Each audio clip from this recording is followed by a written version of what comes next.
ഉമ്മ ഉപ്പേരൊന്നുമില്ല. ആരാണ്? ഹോട്ടൽ കുമാരേട്ടനാണ്. അങ്ങോട്ടാ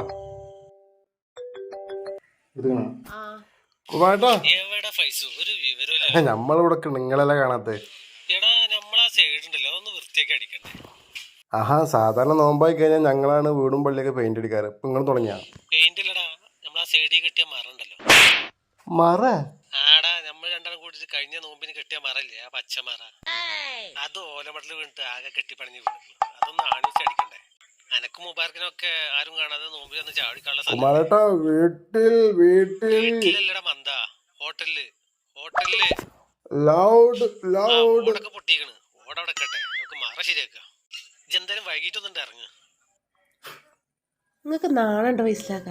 നിങ്ങൾ മറ കെട്ടി പുറത്തു പോയി ഭക്ഷണം കഴിച്ചാൽ നാട്ടുകാരെടുത്തുനിന്നും വീട്ടുകാരെടുത്തുനിന്നും രക്ഷപ്പെടും. നിങ്ങൾ എത്ര വലിയ മറ കെട്ടിയാൽ ഇതെല്ലാം കാണുന്ന ഒരാളുണ്ട്, നിങ്ങൾ മറക്കണ്ടേട്ടാ. വല്ലാത്തൊരു സാധനം. പിന്നെ വിളിക്കണ്ട്.